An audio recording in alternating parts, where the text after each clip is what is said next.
Welcome to Reggae Chat, ViewNowTv.com. And we have many artists on stage, but we don't have royalty on stage here tonight. But we have the First Lady of reggae music, as I call her, celebrating 55 years in the business. Can only be one person, the lovely and gorgeous Marcia Giffiths. Welcome to ViewNowTv and Reggae Chat, First Lady. Thank you so much for having me. It's a wonderful feeling being here. It's always a pleasure when we meet up with Marcia, because it's a history that has started so many years ago. The problem is that we'd never have enough time. I think we'd actually need a week or more to cover the Marcia Giffiths story. But, we're going to make a little attempt tonight. First time on my TV show and that. So, let's just go back to those early years of Marcia. That little girl growing up in Kingston, Jamaica, and heading for the studios.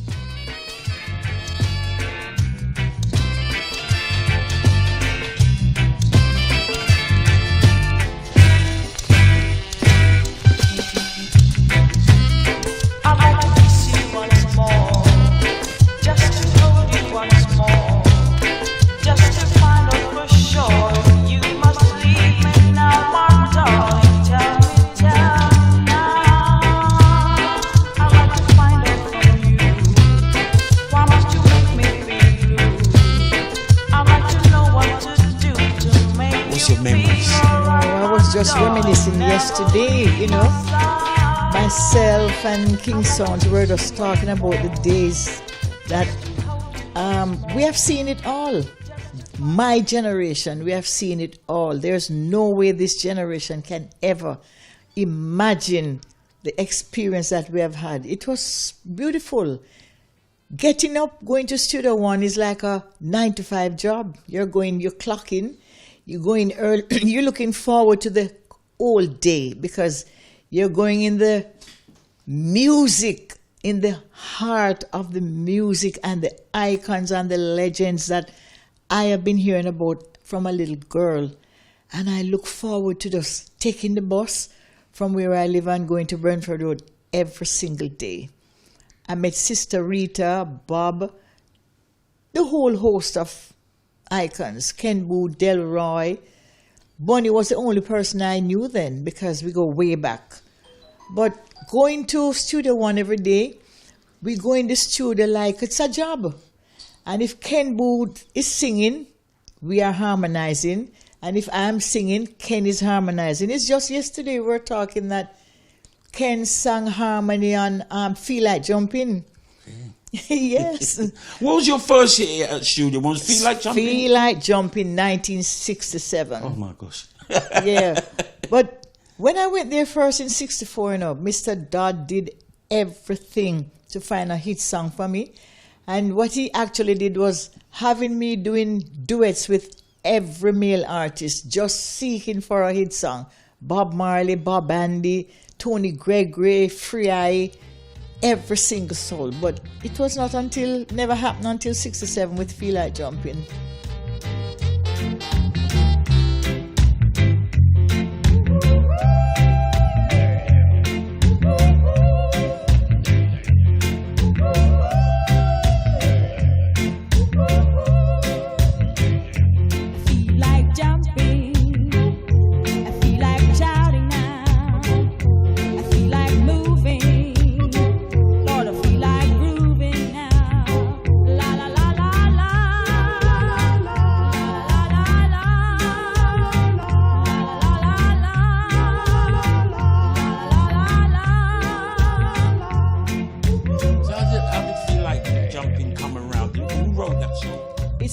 Bob Andy and Jackie Me Too.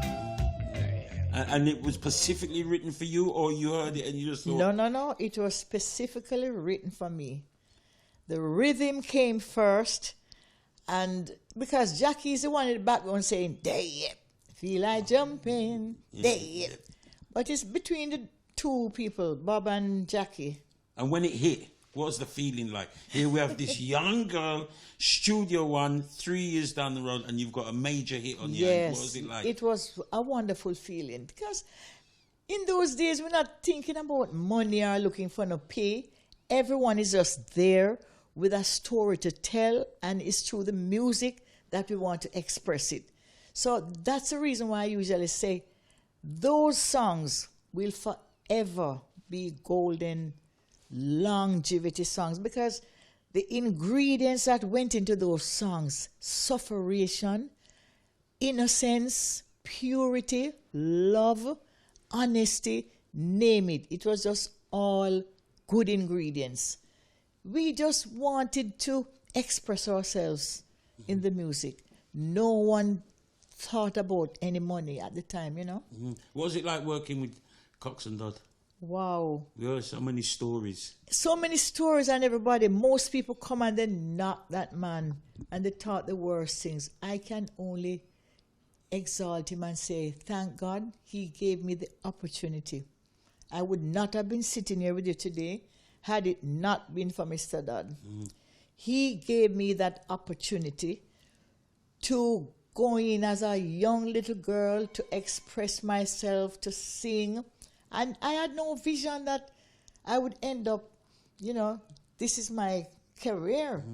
Because my father was totally against me being a singer. Yeah, I was going to ask you, what did your parents think? Well, of course, he was everywhere I went. Because I'm underage, I'm just 12 years old. And, you know, being up and down, he would have to be wherever I am.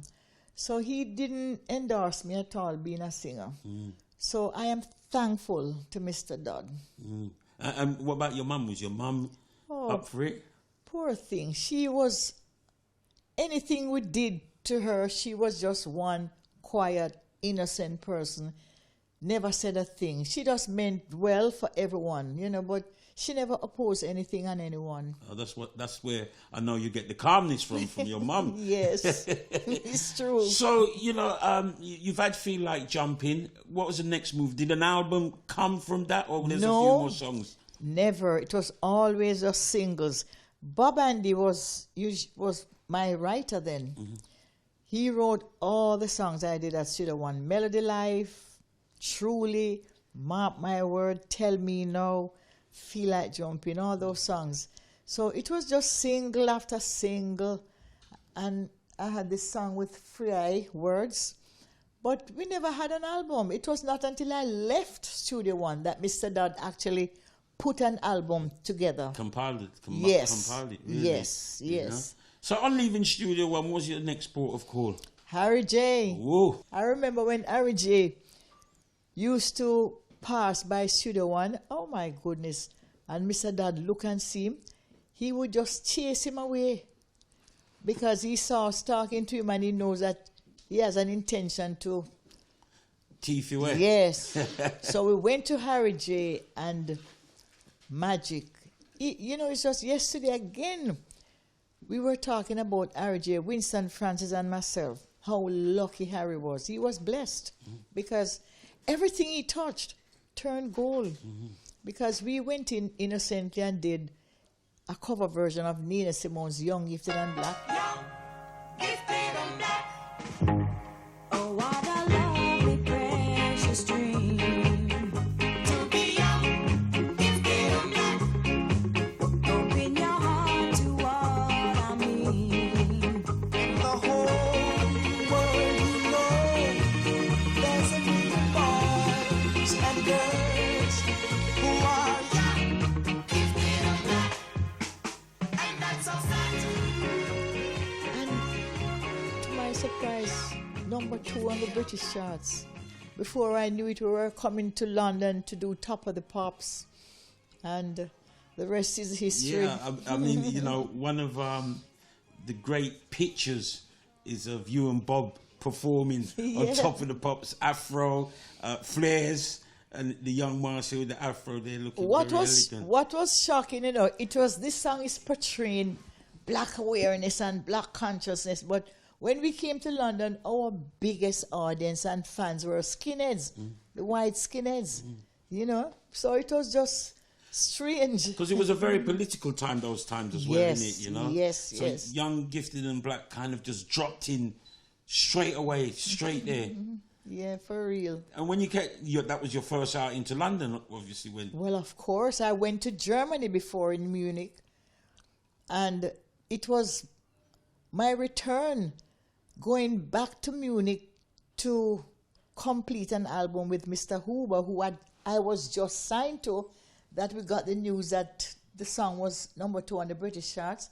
So I totally forget everything about this agreement and what the commitment I had, and just came straight to London with Bob. So, did you record songs for Mr. Huber? I'd never heard his name before. What can you Yeah, say? he was this man who came to Jamaica and heard us performing Fab Five and myself at Sombrero Club, and he just fell in love with the music, myself and the group.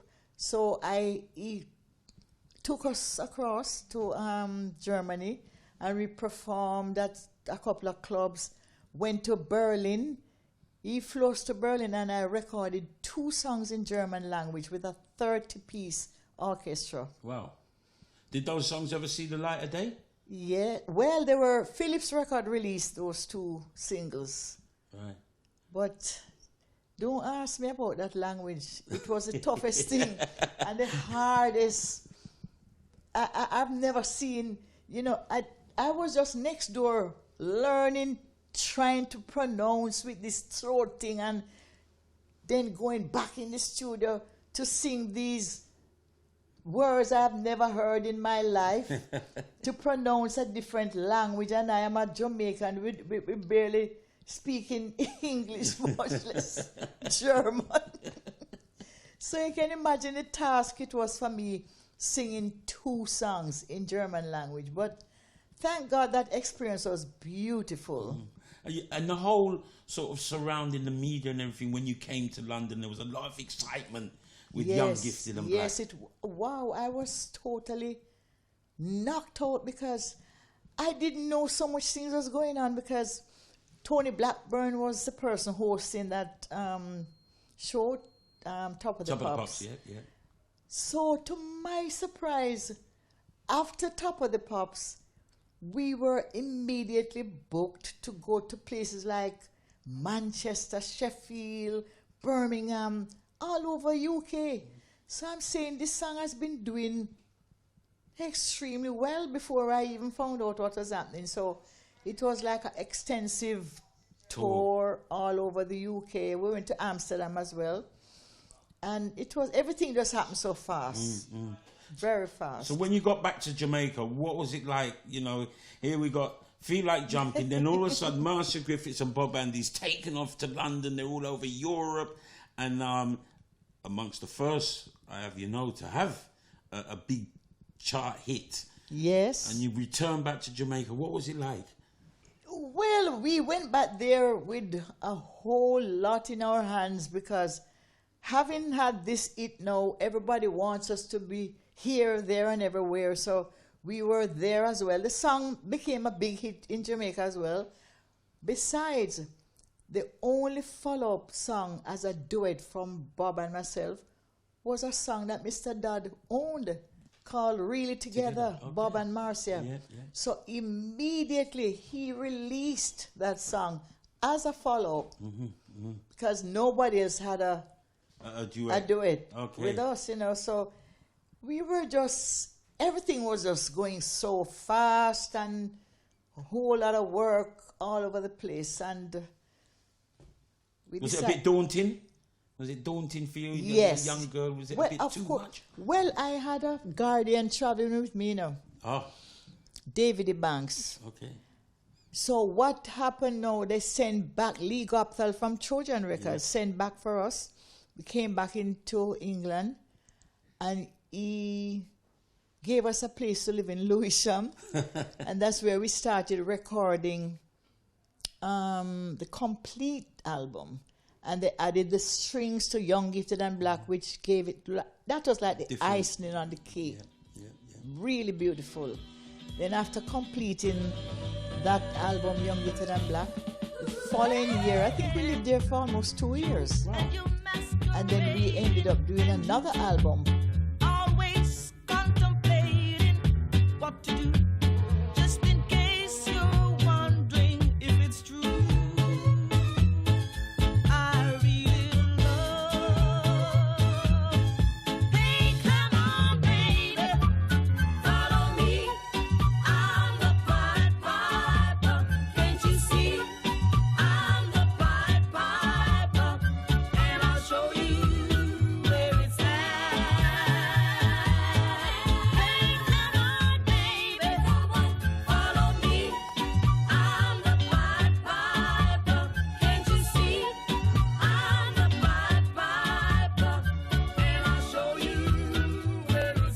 Pied Piper. Well, Pied Piper was quite a big Quite song a big too. song, yeah. Follow me on the Pied Yeah. Piper. After that, what took place after that? That whole experience, because you know we had the Lloyd Chalmers era, we had the Sonia Pottinger era. Well, after that, I think it was between Miss Pottinger and Lloyd Chalmers.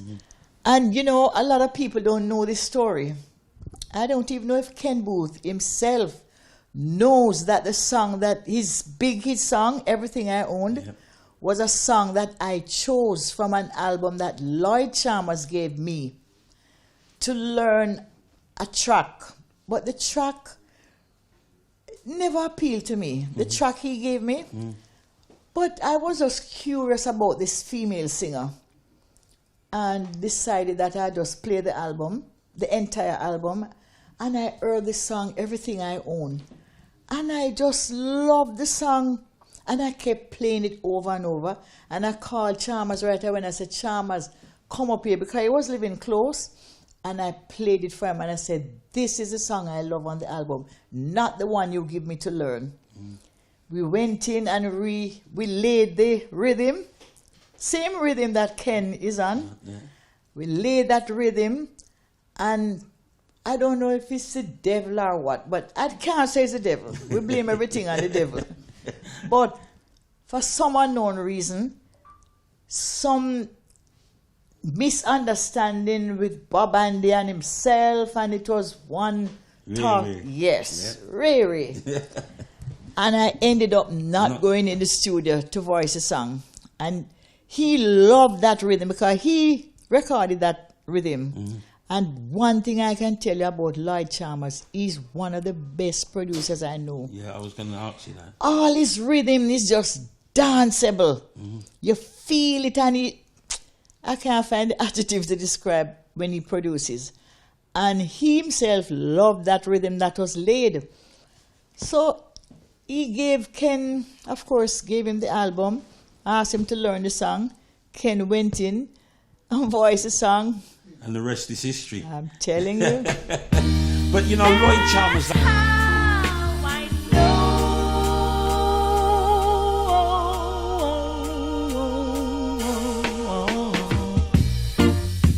There's no house without a home, and there's no man who wants to be alone. There's no child without a dream, and there's no song without a meaning. That's how I know.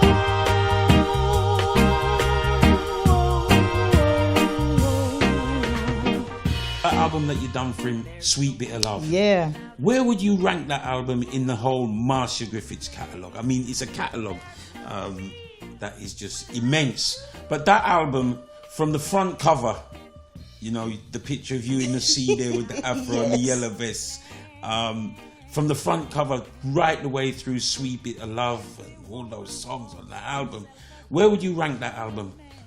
Well, that album is one of that's a household album. Yeah, I think everybody from that era has got that album. Everybody.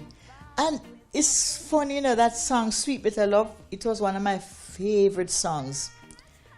But for some reason, I love the way Chalmers laid the rhythm, but I didn't like the way I voiced the song. So I never like it. Really? And maybe it's songs that I don't like always surprise me. Yeah. So that is one of the songs I never really take on to. But I love the song itself. And I know I couldn't better that song. It's one of my favorite songs from Aretha Franklin. Well, the first time comes close. I mean, I'm sure if I had that album here with me now, we went through that album. Yeah, that was a really, really nice album that everybody loves. And as I say, it's a household item, and also naturally from Miss Pottinger. Well, we're going to come on to that because, you know, I remember when that album came out, we was working in Hawkeye Records in Harleston. And those days there, when artists like yourself released albums, it was like akin to a kind of Michael Jackson in the reggae world. Marcia Giffiths is coming out with a brand new album, and we had heard about this album because Sonia Pottinger.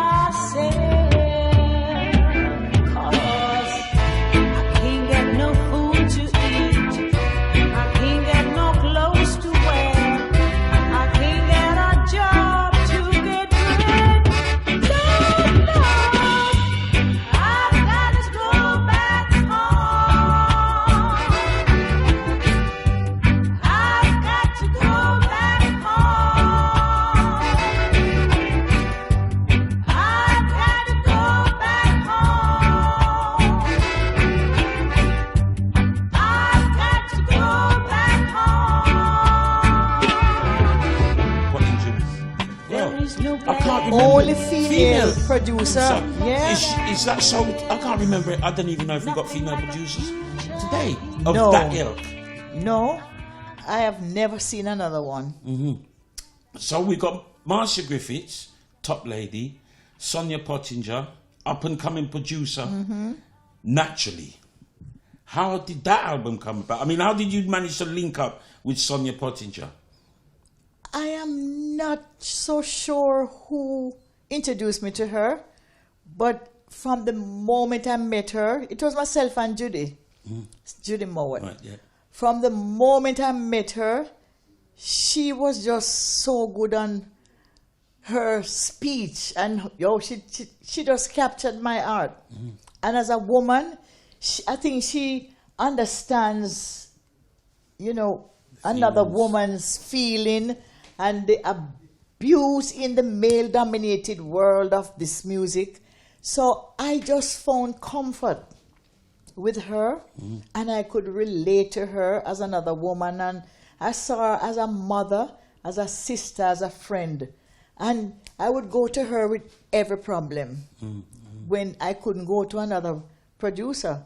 So I was very comfortable working with her. Why didn't it continue, Mars?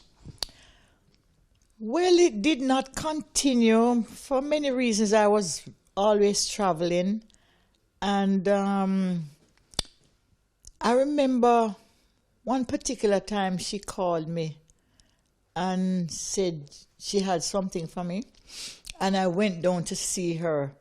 But I was just there recording, from the day I started singing. And of course, I tell her that it's something that I just started loving, not thinking about any money. But then at the end of the day, survival is the name of the game. One of your favourite songs. Yeah. So let's live on.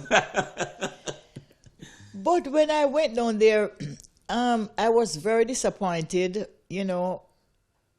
I never got a statement. And she called me and she was showing me something and I couldn't understand it. And she said, if it's written in another language. And I said to her, I don't like that. You know what I'm talking about, because we are all Jamaicans. And anyway, that was the beginning. That was this straw that brought the camel's back. And I still go back, but not as often as I would. Okay. Because I still have other songs besides the two albums, Steppin' and Naturally. But I still loved her. I visited her constantly, and she was like really a mother to me. Mm-hmm. Who was your favourite artist from that era? Have you got a particular favourite artist from that era? Like I would have you and Dennis, I loved Delroy Wilson, and I loved Phyllis Dillon. That rock steady. Yes. Yeah. Because there were just so few female. Hortense Ellis was there, but she was just mostly like performance, not recordings. And Patsy was with Miss Pottinger as well. Okay. Pata. Yeah. And there was Doreen Schaefer. Oh, yeah, Doreen Schaefer, yeah. Another artist from Studio One as well. Yes, Studio One. Oh, I love her.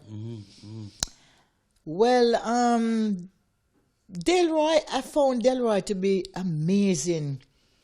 he would never sing one song the same way twice. If he had to sing a song again, he was just a stylist. He had a talent and he just used it. To the max. So after Sonia Pottinger, what happened then? Well, we have gone through Lloyd Chalmers, Sonia Pottinger. I did a couple of songs with Exterminator Fatis. Oh yeah, but that was later down though. Yeah. You know. But in 1986, I started recording with Donovan Germain.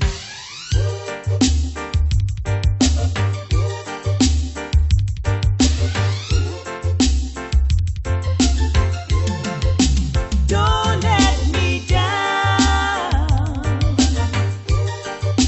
Don't let me down. Don't let me down.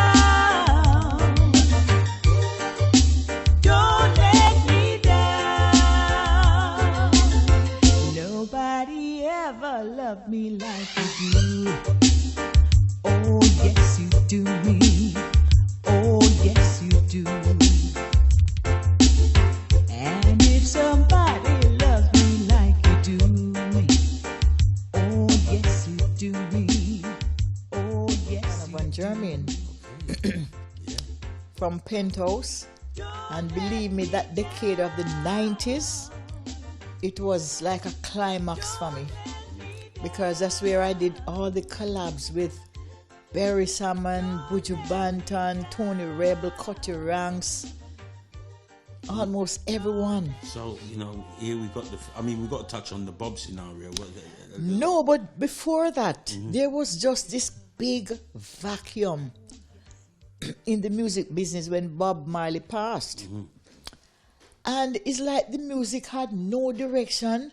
Nobody knew what direction the music was taking. And everything, it was just a lull. And out of nowhere came this hardcore dance hall. And the lyrics was very negative. Most of the lyrics, very negative. And I said to Jermaine, you know a good idea? We can jump on this dancehall rhythm with nice, sweet melody and good lyrics. And that's exactly what I did. And Barris wrote some of the songs, Closer, Nanny Goat Rhythm. Yeah, I want to be close. Yeah, Fire Burning, you know, I and Shall Sing. Tony Rebel and myself did 2 collabs. So that's how this whole thing started, because I said, I'm not going to follow. After I see myself as someone who, a foundation person who laid the foundation, and if I have to follow, it has to be something good. And I didn't like the turn that the music took, especially in the message.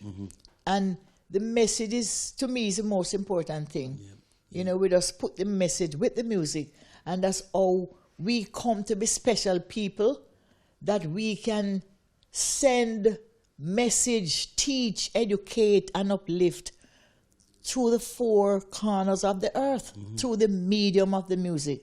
That whole era, the Bob Marley era, you know, the I3s, widely regarded as the best backing trio ever to come out of Jamaica, females. And then you had Bob up front and the whole excitement around that. If Bob was around today, how do you think it would be? Well, nothing like what's happening here. It would be more... Bob was such a strong influence on the world that I have no doubt that things would have been in a more positive way, the world. Because look at the influence. It's so infectious everywhere, his music. We went to Japan for the first time, and I made a vow that I'd never go back to Japan because it's so far. But when I went back to Japan, the seeds that Bob had sown there the first time he went, I was so shocked. All those seeds were grown and blossomed and bearing so much beautiful fruits. Everyone there was so conscious. everyone started wearing dreadlocks. Well, dreadlocks now has become a big fashion. But Bob is the man who is responsible for influence everyone all over the world with his music. So the experience that I've had with Bob, I don't know if I could ever find the right words to express, what it was being with him. And I usually say to everyone that I'm thankful that I knew who he was. I'm thankful that I gave him flowers while he was alive. He didn't have to pass away for me to know that, wow, that this man was really, I knew it while I was with him. Because he was so different, unique, and it was never a coincidence how we came together to be his three little birds. I was doing some performances in New Kingston for a weekend, and for some unforeseen reason, all three of us met up at Mr. Dodd to do harmonies on a track. And he didn't tell us that this one was coming or that one was coming. We just all met there. So after we were finished, I asked Judy and Rita if they would come and do some harmonies for me at the shows, and they were very happy. So we did a quick little rehearsal, and the shows were beautiful. But the third show now, on the last night, we decided to just do a little jam session on the stage. So Sweet Inspirations was one of the popular groups in Jamaica then, that group. And we did some of those songs on stage, and the audience loved it and said, why don't you girls start a group? And everybody encouraged us because the voices just blend. And I said, yes, let us start a group and call ourselves I3s. And Rita said, I3. I said, yes, it's like saying we three, but instead of saying we three, we say I3. Another time the discussion came up about the name, and Bonnie Whaler was there, and he said, yes, and he endorsed that name. So we became the I3. But Bob, Peter, and Bonnie were having some differences at that particular time. And he heard that we formed a group and invited us to come and do Natty Dread. We went in, we did Natty Dread, number 1. And then after His Majesty passed, we went in and we did Jaliv. Another number 1 song. Prior to that, Rita and myself, before we knew Judy, we did Rocket Baby. So now, after those 2 hit singles, Bob loved everything that was happening. And worse, he and his 2 brothers had a fallout.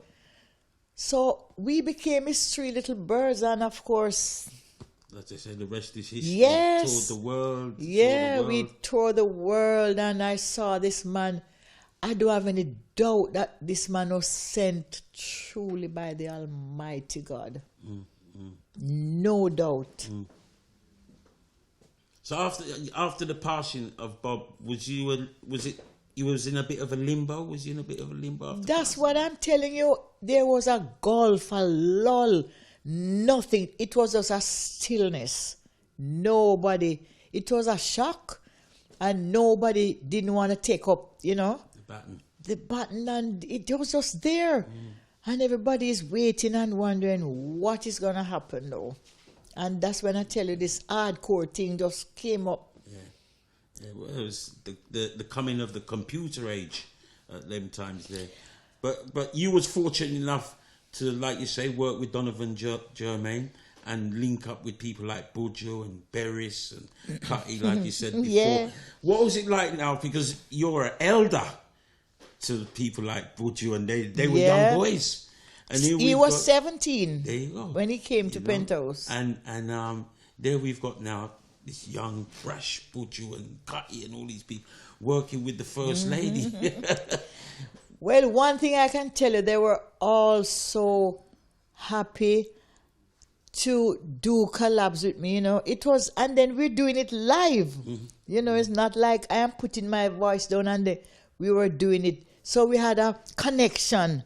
And when I met Barry Salmon, I was sure that I knew this man in another life. Because the first time he wrote a song for me, I am saying, no way this man knows nothing about me, but every single word that he gave me to sing, I've never seen him with a pen and paper writing a song yet. But everything that he gave me to sing, I was singing my life. And I'm saying, how come he can just tell me that I know things like that? So I was convinced that, no, man, I must know this man. And the talent that I saw, from Barris, I said, my God. So being at Penthouse, the first song we did together was Live On. And then he wrote all the other songs, so many songs. Some are still on tape. But at Penthouse at that time, it was like a beautiful family affair. Just like I experienced at Studio One. I was going to say, was it akin to Studio One? Yes, exactly. But now with experience from Studio One and, more knowledgeable of what is happening, and then Davil came on the scene as well, and we did that song, All My Life. Yeah. The vibe there was just positive at Penthouse. And I mean, even still today, you're at Penthouse. Yeah, I am still there. I've Yeah. been there several occasions, and when Marcia walks in, there's a certain aura in the place, So we can fast forward to this album that you've got out now, Timeless. Yeah. Which is really a tribute to Studio One. Um, This is something that I've always wanted to do, because the songs that came out of Studio One, my God, that catalog is the greatest. The music is timeless. It is endless. Everything about it is just positive. It's like a pot of gold. I mean, it's the reggae version of Motown, if we look at it that way. That's Jamaica's Motown. Yeah. So, And there's no way. I just dip in the pot and took a few from what's there. a brand new album from Marcia. If you haven't got it, I want to know why you haven't got it, because we've been beating it, and it's just a very serious album. So 15 songs now, some of them on there you would say, yeah, I would record them. But how do you choose 15 songs from millions of songs from Studio One? How long did that process take? Not very long to choose. It was hard. It was really, really hard. Because we still have songs on tape. Oh, so we can have a part 2? Yeah, because it was so hard to decide what to do finally. Because so many songs, I could never finish what's there. If all of us in here did an album from Studio One, we never have to double on nothing. Yeah. Well, when I first heard the album, I gravitated straight to Rocksteady, which was, there was just something very special about that one. And then I was speaking to Jermaine, and he said, no, man, I haven't listened to My Guiding Star. That's his favorite song. And the way you sing that song, there's a lot of feeling in that song. The message, I was always so thrilled to know that even then, that is the reason why I'm telling you that these brothers that really went in the studio and laid down these tracks, it's coming from their hearts. It's pain. It's from their soul. It's sufferation. It's love. It's honesty. It's purity. The message was always there. Is we not listening? My Guiding Star. And Jackie Opel's Cry Me a River. Oh, Lord. Daddy Ernie, I have never known one little man so powerful. And yet he's not really mentioned a lot. No. In the reggae world. Boy, that man was a powerful singer. And he's short, but he's a powerhouse. He's a powerhouse. Have you got a favourite track on the album, Mas? No. I know you like all of them, but is there one? No, but I don't think I have a favourite. I love Crimea River, and I love Ken Booth's home. Okay. Yeah. Yeah. And I love all of them because I know every singer personally. And I know how much they put in, how much they invest in everything that they did. You know, so I just want them to, all of us, to be rewarded. Yeah, because you know we hear a lot of stories about them days there, but like you say, you know, you just wanted to sing. So monetary at the time, but the fact that these songs will live forever and they're always being played and they're always selling, we are wondering who should answer to us. Yeah. Even today. Well, because there's no compensation, there's no reward. Well, somebody must be collecting somewhere, so I'll leave that to you. I don't know. I'll leave that to you to find out. Yeah, well, you know, I have to find somebody that's much more knowledgeable than myself too. So, you know, when you started out, did you ever think 2019 you'd be in such demand over 5 decades? Yep, I had no vision, no idea that I would have been here 55 years.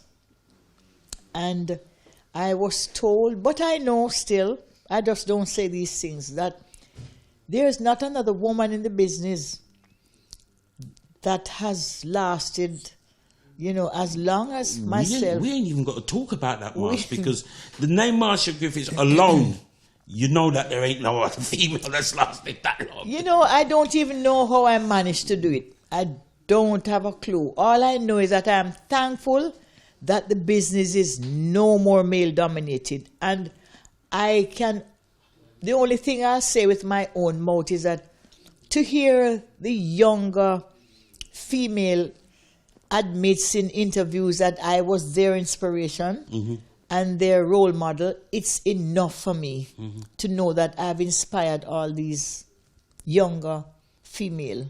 Because we've got quite a few females coming up now. What do you think about that movement? There's a female movement now with the likes of Itana. And I love it. It's great.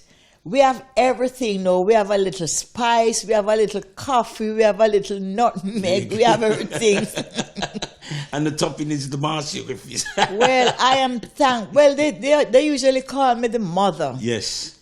So it's not in any negative way because I feel proud to know that I can still stand there and go on stage and perform with all of these young 4th generation. Yeah. You know what happened to me where was I?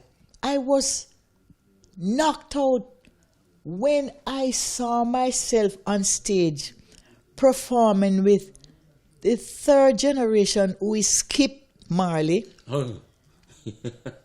My little grandnephew, because my nephew's son. And I am saying I am the same person who was here with his father. I was here with his sons, Ziggy, Steve, Damien, all of them on stage as well. Now I'm here with the 3rd generation. Yeah. So when I look, I said, I remember when I was up there with Bob, Steve and Ziggy used to come up there and knot up, you know, but sometimes we can't even dance because them up there doing them little thing and because it was in them from that age. And now I am looking, I am saying, my God, these little babies that used to dance up there with their father have their kids now. Look at Damien's son. That boy is amazing. Elijah. Yeah. And you can perform with them and hold your own. Well, Skip and myself perform together. And that is what knocked me out. And I said, boy, I just close my eyes and I give God thanks for preserving me that I can be still here sharing stage with all this generation here. It is special. Really, really special. So are we going to get a part two to this? What's the plan? Well, you know, because I've got a feeling that this has moved you on to another era now. It's another 10 years minimum. Yes. Well, we have so many. Donovan will tell you. We have so many tracks on tape. And we even have collabs. Well, up to date, I have 50 collaborations with 50 different artists. Okay. From U-Roy to Romy and Virgo. Okay. Yeah. We have so many tracks that is sitting on tape. So we can look out for part two of Timeless. Yes. And the name of the album is very apt as well, Timeless, because, you know, your career seems to be timeless.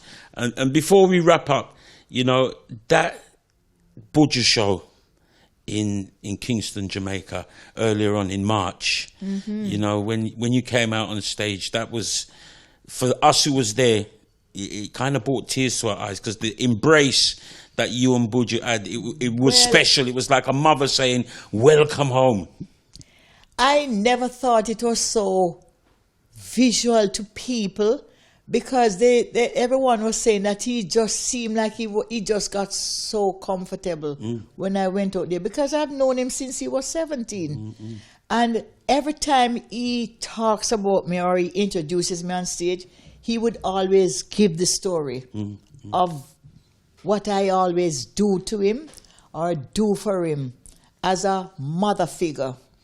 And that's how he sees me, and I'm happy that at least someone listened to me, because he always remembers that I said to him, remember, be careful of your utterance, because they will come back to haunt you in your music. And he never forget what I said to him. And even while he was away, I would send good positive message to him every day. I said, Mark, remember to read your Bible. Remember to pray. I love you. I just always have to find something good to strengthen him. And he never forget it. Yeah, I could. You know, I was watching and I thought, boy, that was an embrace. That was just special. I went on stage with him in Belgium the other night. Reggae Gel.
Yeah, and I have never seen Buju as happy as I saw him when I went out there. He just got carried away. He had me running up and down, back and forth. He was just so happy, like a kid. You know, a kid sees his mother and he's just so happy. I see myself as a mother of all creation, not just my 3 boys that I gave birth to. I see myself as a mother. Well, for our generation, definitely, you know, we see you as the mother of mothers, you know, and it's always a pleasure talking to you, Marcia.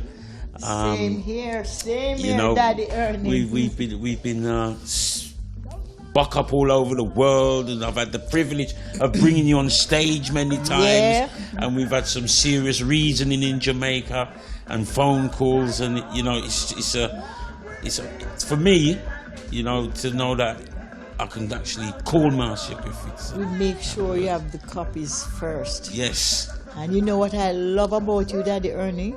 You always keep the fire burning. Another hit song. Yeah. Keep the fire burning. Marcia, it's a pleasure having you on ViewNowTv.com. And the album, Timeless, is what it says, timeless. You just got to go out and get this album, because in years to come, it's going to be like Sweet Bit of Love. Yeah. It's going to be like Naturally. It's going to be like Stepping and all those other albums. So go out and get this album, Timeless. It's a new album from Marcia Griffiths. She's my special guest on Reggae Chat. Can you leave us with a special message for your fans here, not only in England, because all over the world they'll see this? Well, the one thing that I always try to pass on is to remember that we are here to teach, educate, and uplift. And I beseech to each and everyone to remember to listen to the messages in the music. That is where everything is. We want to just unite the world through the medium of music. And don't forget that Marcia Griffiths loves you, and I shall sing as long as I live. Keep the fire burning. And Studio One, truly, I love you truly, truly, I love you truly. And I mean it from my heart. I love you. All over the world, the four corners of the earth, Marcia Griffiths loves you. Much love and blessing. Reggae Chat. You get that? I'm going to Vegas to talk to you. I'm going to say right now you're tuning into Reggae Chat on ViewNowTv. You don't want to miss this. I mean say this a protege, a Reggae Chat where you say, ViewNowTv, no delay, check it.